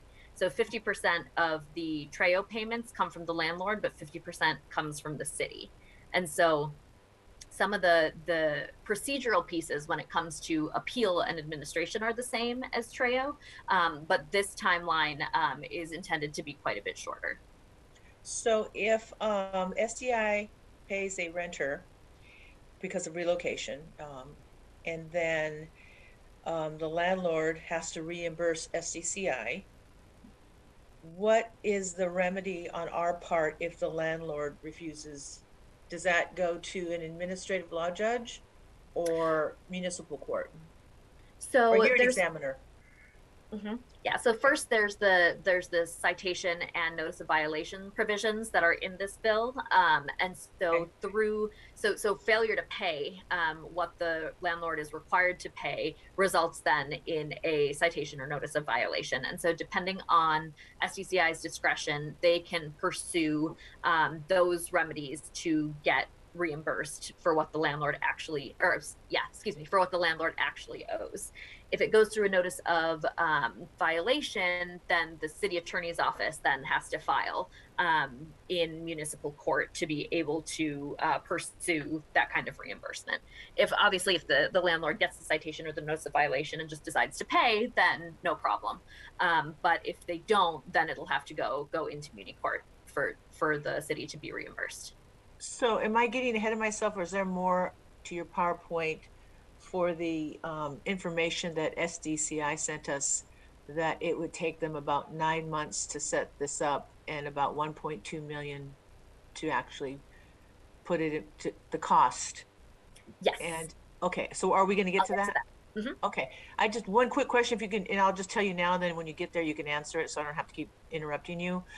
In the 1.2, and I was looking at the spreadsheets, does that include, or is there a margin there where the SDCI may just eat some costs where landlords aren't going to pay? So some of that, sorry, go ahead. No, you go ahead, I'm sorry. So the 1.25 is just for the IT setup. One of the things that I will get to, but at the moment, assuming that the landlord doesn't pay, and because we're at the beginning of this process, there's no penalties that have been assessed yet, there's no citation amounts that have been assessed yet. One of the things we'll have to consider during the budget process is how much seed money, how much general fund is going to go into this account to allow SDCI to pay out household representatives when the landlord has not yet paid. And so eventually, once the program gets started, once you get penalties, once you get citations, there's a little more wiggle room for them to be able to pay it out for some landlords that are just not going to pay, and to deal with that time difference between when SDCI is required to pay the household representative and when the landlord eventually will reimburse SDCI. So some of that is going to be a discussion of how much SDCI thinks, and we think, the council thinks, needs to go in at the beginning to be able to cover those costs, to deal with that cost differential until assuming citations and penalties come in, until those things give SDCI a little bit of buffer. So, okay. Obviously, the main goal of this policy and this legislation, of course, is just to reimburse or mitigate the impacts of displacement due to rent increase. Yes. And make sure that the renter has money in their pocket to be relocated rather than go through this whole red tape process, trying to get the money directly from the landlord. So the Yes. SDCI acts as the buffer to make sure they can pay up. Okay, thank you. Yes. Some of the reason it is structured this way is intentionally because of that power differential between the landlord Right. and the tenant. So SDCI is intentionally in the middle of the process to ameliorate that. Okay, thank you. Thank you, Councilmember Boris, for your questions, and Asha for the clarifications. You should go ahead with your presentation soon, but just want to make a quick comment, and I saw Councilmember Morales' hand up. Just wanted to add to everything that Asha said that just to stress that the city has already has a lot of infrastructure to collect monies that are owed to the city, and it's not like we're trying to reinvent that whole thing, but there's some specific process and administering that is involved in enabling this ordinance to go into effect. So I just wanted to add that. Go ahead, Councilmember Morales. Thank you. I actually had questions along the same lines as Councilmember Juarez. And then the other question I have, and you may not have this information readily available, Asha, but I'd be interested to know, given the way the program is operating now, if there is, if we know how much landlords are, I don't know if arrears is the right way to frame it, but if there is already some idea of how much they are not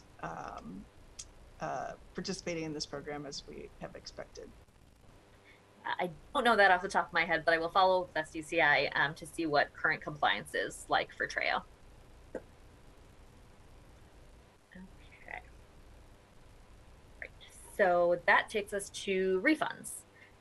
So assuming everything goes smoothly with the payments, everybody moves out like they're supposed to, refunds is not an issue.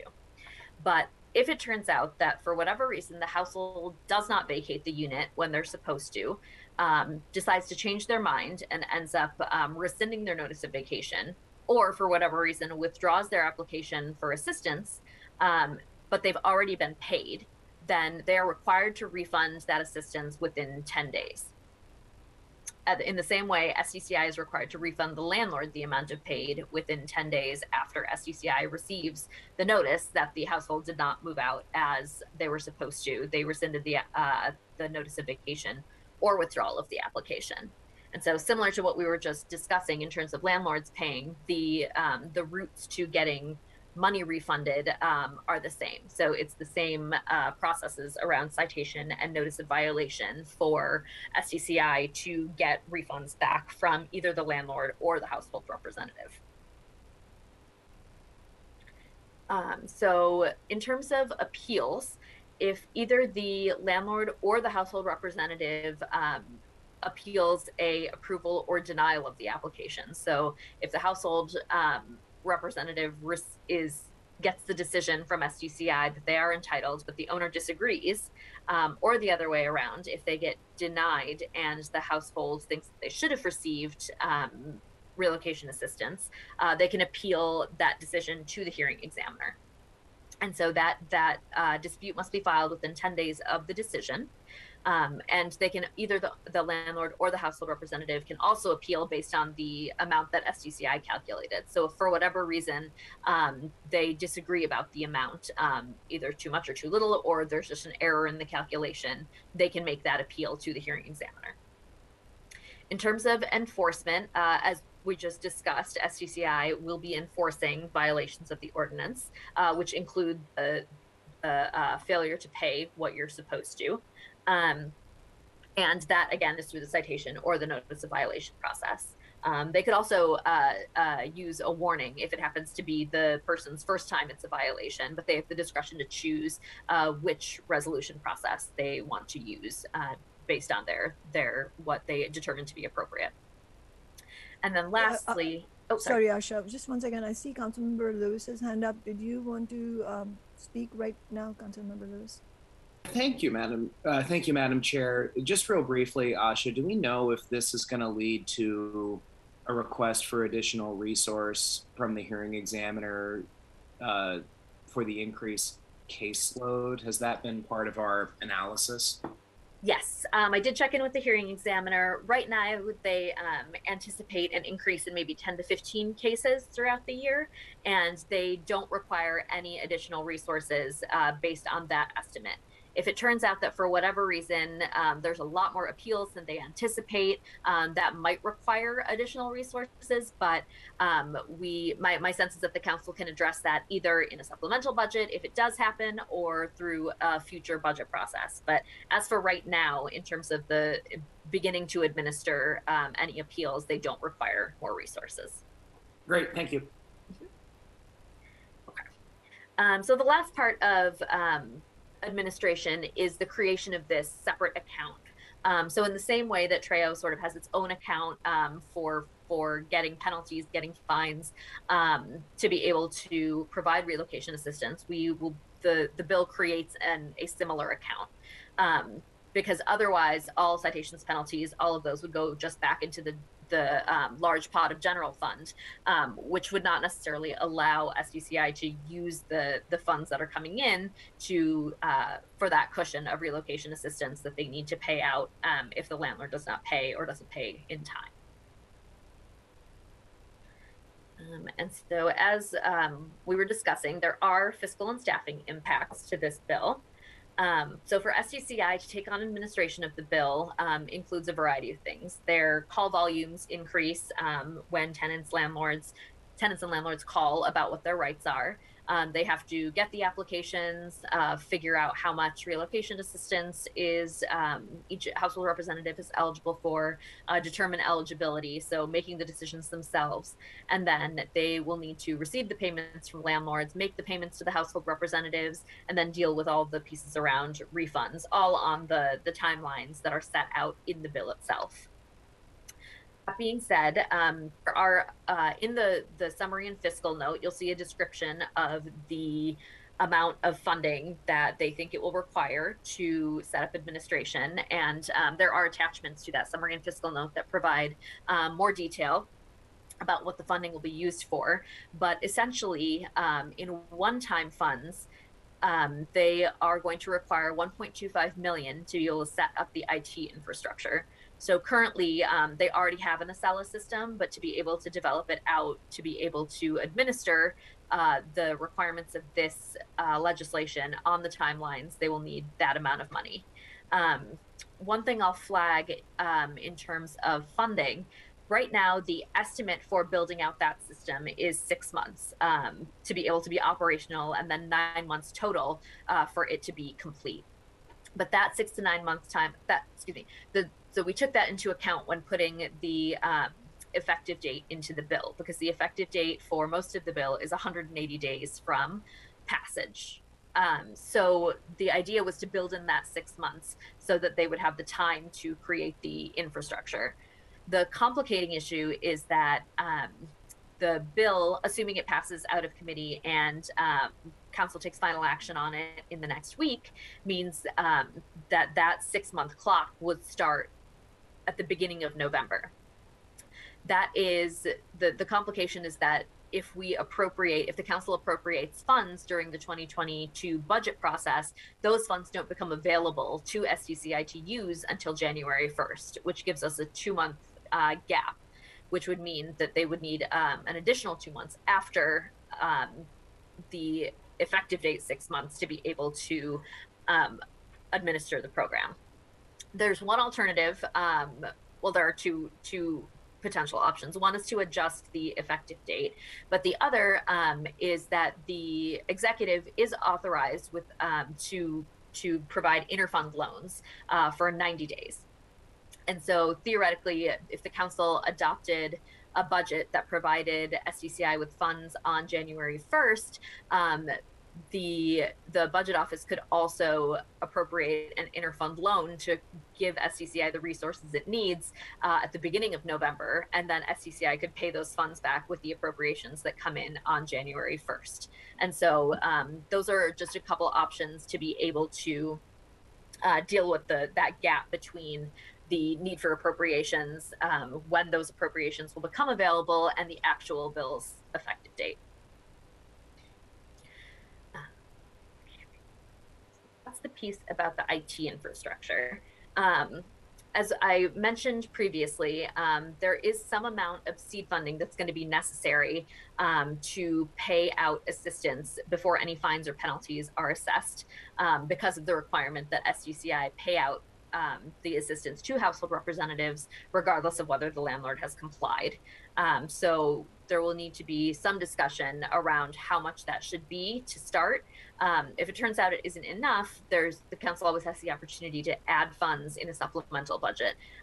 So we may just start with some estimated amount of funds to put that in that account, and then just monitor it from there, depending on how many asks come in and at what the rate of compliance is with this bill. The next piece of one-time funding is $20,000 for outreach and education so that people are more aware of the rights they have under this bill. And then the last piece of one-time funds is it will require about 1.5 FTEs for code compliance analysts to be able to administer the program. And so because this won't be a full year of administration next year, it'll likely cost between $144,000 and $186,000, depending on how many months the code compliance analysts are actually needed for. So whether that's 6 months or 9 months. So there will be a need for a discussion in the 2022 adopted budget process about the one-time funds needed to support those code compliance analysts for next year. The only ongoing funding that the program will require is for those code compliance analysts starting in 2023. And so because those will be full-time, full-year positions, they will just require ongoing funding to support the program. And then lastly, as I mentioned, because the current caseload is estimated to be about 10 to 15 cases, there's no current need for funding for the hearing examiner, but the council can reassess that based on what the caseload looks like as the years continue. And so that is the bulk of the fiscal and staffing impacts. I know that was a lot of information, so I'm happy to go back and clarify or answer any questions that anyone has.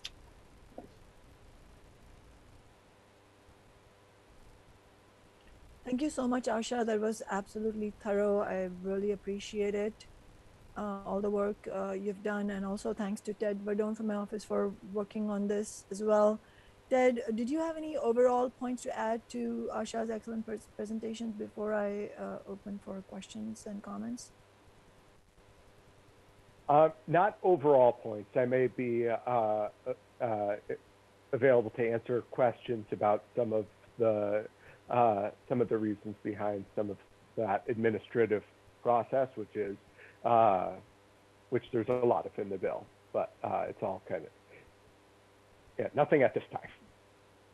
Okay, and am I right that I have to first move the bill for a vote before we can discuss? I know there is at least one amendment coming up.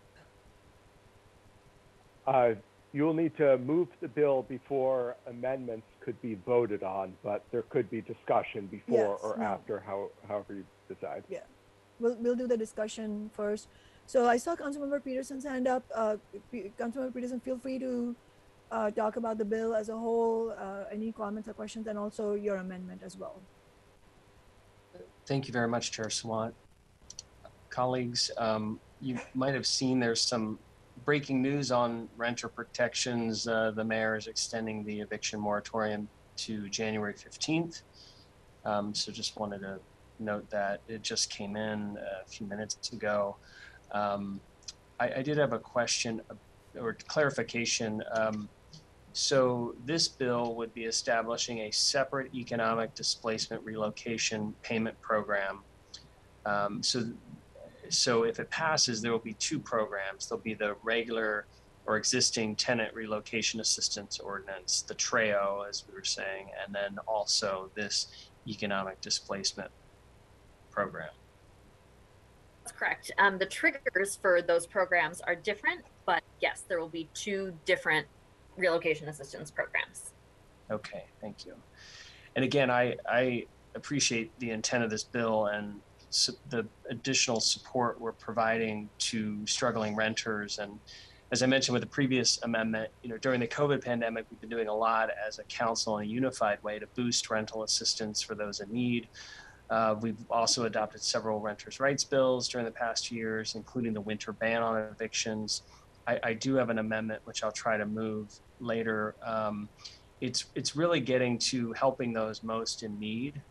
So with an economic displacement relocation assistance, which would create a new program and not impact the existing program. There'll still be the existing program. But for this new program, what I'll be suggesting with my amendment is that we tailor it to low-income residents. And this would be defined, low income would be defined as 80% of area median income, which is $92,000 a year for a family of 4, or $65,000 for a single person household. So I'll be making that amendment later. And as we saw from the chart showing the process to apply for the assistance, there's a logical point at which the renter household could self-certify that they are under $92,000 for a family of 4, or under $65,000 for a single person. So it'll be an amendment to tailor it to those most in need. Thank you. Thank you. Are there any comments or questions from other council members, other committee members? Did we move this already? Are we discussing it? Or We're discussing it. Okay. We just can't vote on anything until I move it, but we're not prohibited from discussing it. So yeah, please go ahead if you had points. Okay. Sorry, I kind of zoned out for a second there. So I want to lay some numbers down for a minute, because while I appreciate the what Councilmember Peterson is trying to achieve here, if we're looking at the current rents in the city, which are really shocking, an average 1-bedroom right now is going for $2,300 a month. A 2-bedroom is $36.74 according to apartmentlist.com. A single person making 100% of AMI right now is about $81,000 a year.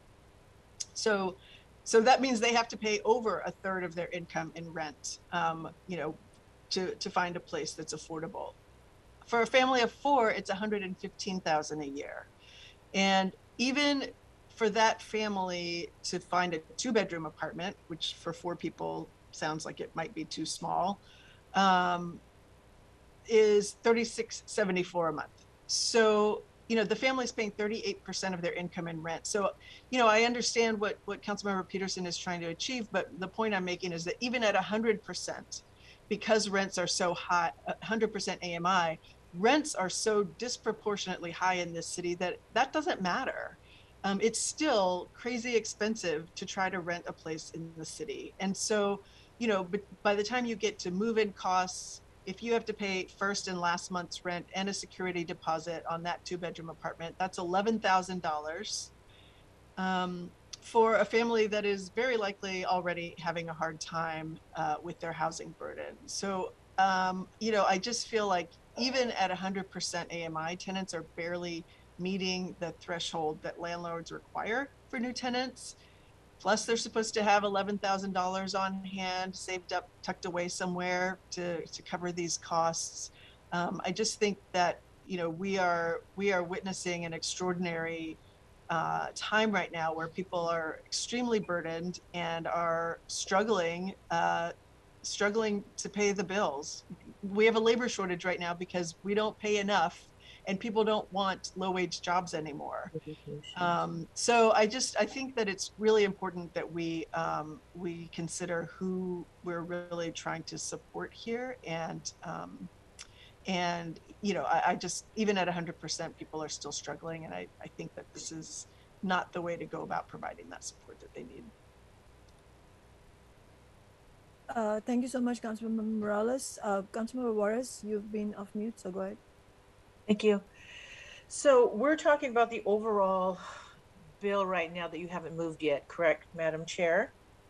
and then we're gonna. You can talk about the amendment also. Councilmember Morales just talked about the amendment. I will also be talking about the amendment. But you know what? Let's just make it simple for everyone. Yeah. Let me just go ahead and move And I'll the second it. bill and then the amendment, and then you can go ahead. Okay. I move Council Bill 120173. Second. Second. Thank you. And Councilmember Peterson, did you want to move your amendment? Yes, thank you, Chair Sawant. Colleagues, I'd like to move my amendment, which was emailed earlier this morning by Asha, which would tailor this bill to 80% of AMI or less. Second. Thank you. Okay, the amendment has been moved and seconded. We've heard opening comments from Councilmember Peterson, and we've also heard from Councilmember Morales. Councilmember Juarez, go ahead. Thank you, Madam Chair. So I'm going to speak to two things. I do support Council Member Peterson's amendment and the definitions that it is 80% AMI for low income. And I just want to share this. I don't think we're here to debate. Everyone knows that rents are high in Seattle. As Councilmember Morales pointed out, one bedroom is $2,300 a month, and a two bedroom, the last time we checked, was around $3,600 a month. What we're looking at here is a relocation assistance for those that are actually already housed, in which a landlord is going to raise the rent by 10%. And in doing so, would displace them. Economically, I believe the term everyone was using today was being the economic evictions. That seems to be the new buzzword. So my concern is this. I would be supporting Council Peterson's amendment with 80% AMI. If that doesn't work, then I would be abstaining on the original overall vote, because I have a lot of questions about the whole process. I don't have a problem with SDCI picking up the tab and paying people relocation assistance, those that qualify. I want to make sure that those people that are truly needy get it.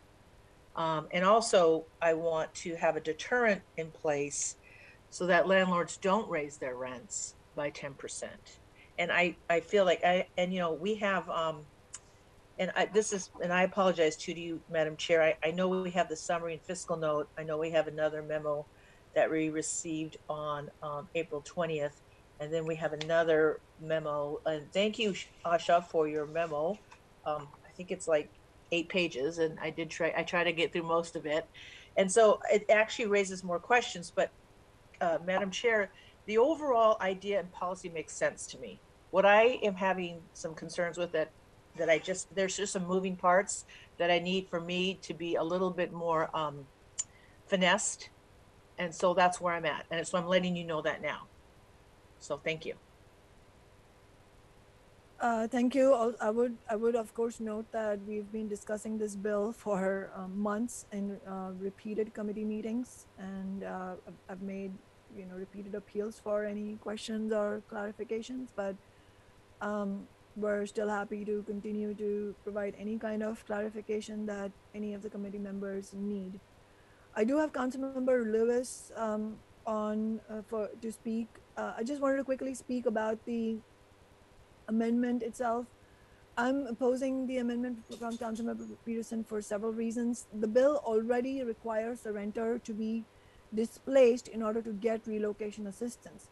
And also keep in mind, Asha's presentation also included that there is an actual penalty for the renter if the tenant doesn't move after having claimed relocation assistance. They have to return that in a very short period of time. So it's not like it's a backdoor for tenants to get some kind of extra money.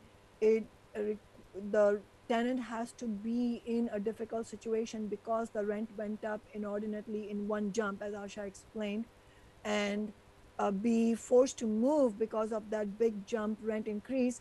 And then that effectively is a built-in means test in most cases, because if you can afford to not be displaced, you're not going to be displaced. So this amendment, even in the best of intentions, this amendment is not necessary.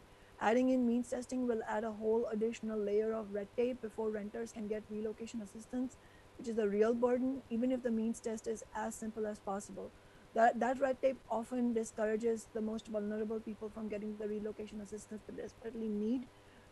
And this is not my opinion. This is what overwhelming statistical evidence shows, that even the simplest kind of means testing actually ends up preventing the very people for whom that service is intended, from seeking it because of confusion, because of hesitation, because of not wanting to go through that process, but they have to say that they are low income.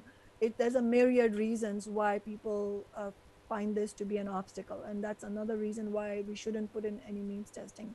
Treo is means tested, and that creates other serious problems because it is based on quote unquote household income, and the household includes everyone living in the unit.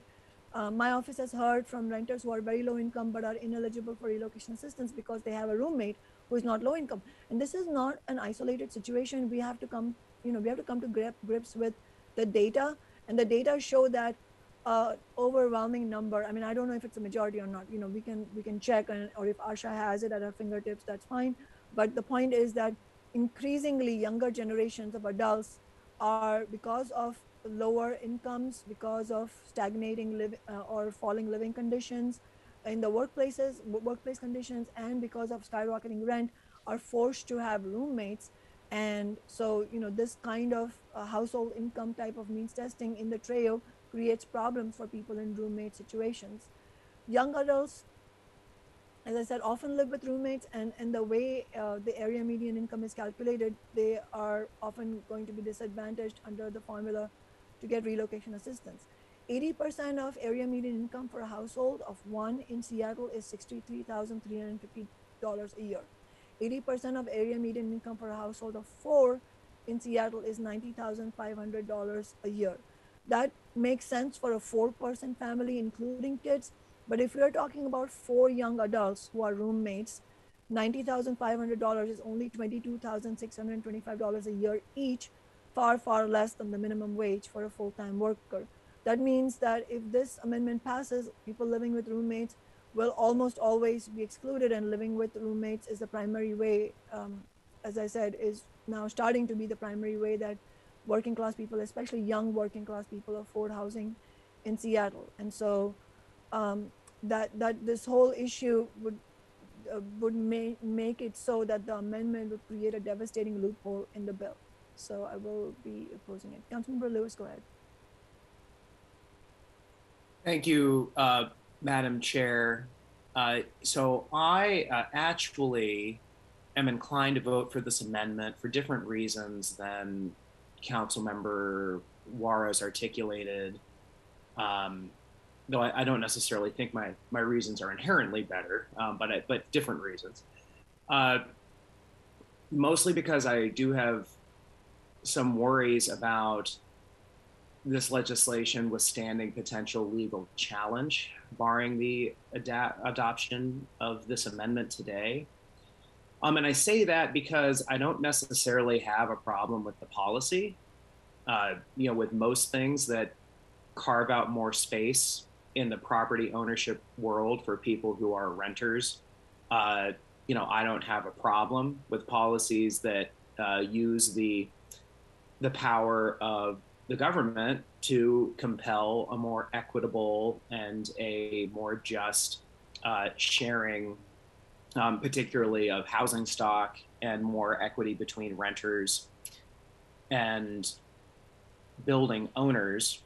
But I do increasingly, as we legislate in this area around tenant-landlord relations, want to be very cognizant that everything we do ends up getting thrown into the courts and ends up getting incredibly scrutinized. I lament that we're still in a world where state and federal officials fail to act to level the playing field more in how our property laws are written that overwhelmingly benefit landlords. And I do think that, unfortunately, and like I don't want to say in open session some of my concerns, because I don't want to give ammunition to potential plaintiffs. But I do think that this amendment considerably insulates the policy. I think the impact will be fairly minimal in terms of turfing people out, although I want to acknowledge and lift up what Councilmember Morales said. I certainly think there could be some folks on the extreme who are higher than 80% AMI who should benefit from this legislation, given the increased rate of housing insecurity in the city and just how deep the coattails of that housing insecurity is. But because I have concerns about the entire policy potentially being thrown out or being vulnerable to a potential legal challenge, I think that this amendment is in line with similar amendments that we have made on other pro-renter policies with that consideration in mind. Amendments that Council President Gonzalez has promulgated at full council in the past for other renter protection legislation. And in keeping with that and kind of sharing the historic concerns that we've seen from other legal experts around making sure we insulate and secure our renter protection ordinances to preserve and protect these regulations in the face of blistering and well-funded legal challenges, I do think that this is a reasonable amendment to do that, even if I might not agree with the policy. And I think, I'm going to be the first in line, as always, when the legislature convenes in the winter to get more pro-tenant laws passed at the state level.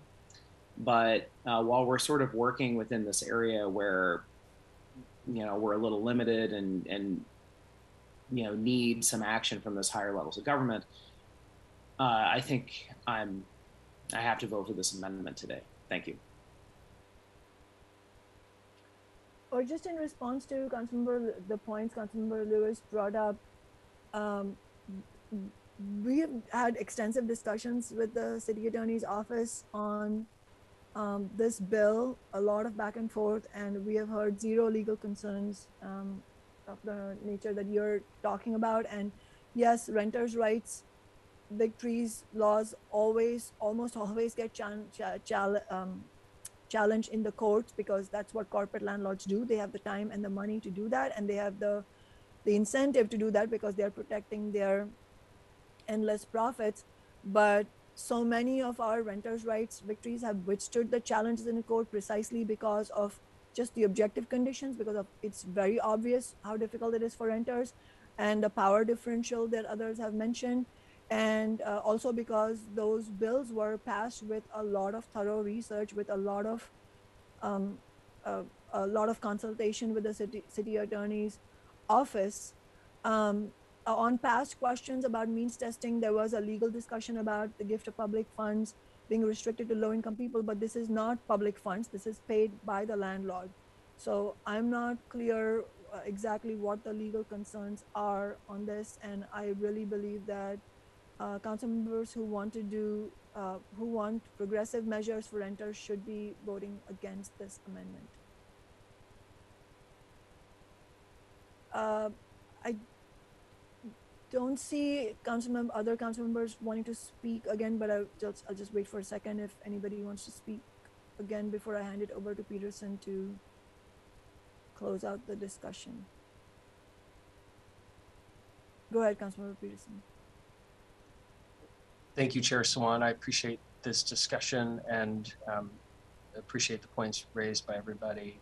I did want to clarify that, as the number of people in the household increases, the dollar amount for the AMI amount would increase. So beyond, if there are more than 4 people, it would be higher than the $92,000 for 80% AMI. But I do appreciate the discussion and the comments made by colleagues, and I'm ready to vote on this amendment.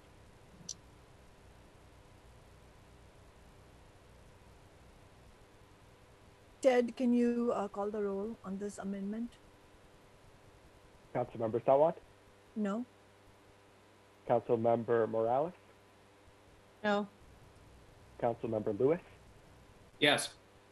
Councilmember Peterson? Yes. Councilmember Juarez? Yes. 3 in favor, 2 against, so the amendment passes.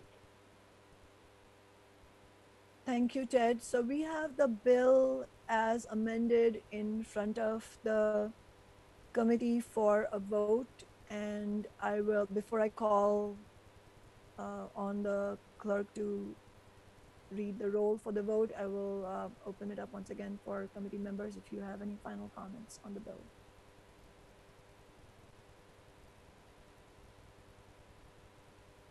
I don't see anyone wanting to speak, and so I will ask Ted for you to please call the roll on the passage of the bill. Councilmember Sawant. Yes. Councilmember Morales. Yes. Councilmember Lewis. Yes. Councilmember Peterson.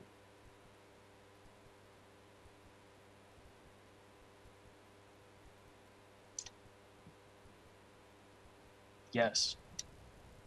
Councilmember Juarez. Abstain. 4 in favor, 1 abstaining. So this also is not a divided report. Thank you, council members, and thank you, Ted. Yes, so because it's not a divided report, this bill also moves to the city council for a full city council vote on Monday, September 27th. I have no further comments for today. These were the 2 agenda items for our committee. We have a second committee meeting on Thursday evening, 5:30 p.m. I really hope committee members will join us. We've done, as I'm sure you know, we've taken a lot of effort to make sure we found a time that works for all of the committee members. So I really look forward to seeing you all there. An evening time, of course, helps more of our constituents pay attention to the committee. So that is, I think, a good thing about it. So I hope you will show up there. We will have a discussion on rent control, and Councilmember Morales, this will be a good time for you to also bring questions. I know we will have central staff as well. We also will have a discussion on, since this is a sustainability and renters' rights committee, also a discussion on a bill related to the Green New Deal for the city to divest from fossil fuel corporations. But this is also an exciting bill because it will give a specific role for the Green New Deal Oversight Board, which this committee went through a lot of good work for the appointments of that board, which is an important, actually it's an important board for furthering the question of the Green New Deal agenda for the city. And so if there are no further comments on that note, I will adjourn the meeting. No, wait. Can you see my hand? You have comments? Yeah, just quickly. Go ahead. I didn't know. I'll be quickly. You didn't see my Zoom hand. So, council member or Madam Chair, on the questions for me abstaining today, I'll just talk to your staff, have my staff talk to your staff, and just clear them up there. So we should be okay. Okay. Totally, and then, yes. So is your agenda out for? I'm worried about Friday, or is your agenda out for Thursday's special meeting already? Because the rent control is for discussion, and are there are 2 presentations, correct? At 5:30 on Thursday. Yes, the rent control bill is not up for a vote, but Right. Ted, you can explain quickly. There's a bill that was I don't have the number in front of me. It was on the introduction and referral calendar yesterday that does some clarifying amendments to TREO, the Tenant Relocation Assistance Ordinance, that came from SDCI. So that one will ideally be voted on tomorrow. Not tomorrow, on Thursday, so that it can be passed prior to budget. And the agenda, there was some question about whether the items that were voted on in today's committee meeting would need to be added to the agenda on Thursday, or whether they would be voted on today. So now that they've been voted on today, the agenda should be published soon. Okay, thank you. Thank you, Ted. And yes, Councilmember Juarez and also other committee members, please always feel free to reach out to my office for any questions, and especially between now and Monday, definitely welcome any questions. And I will hopefully see you all on Thursday at 5:30 p.m. Thank you. Meeting adjourned. Thank you.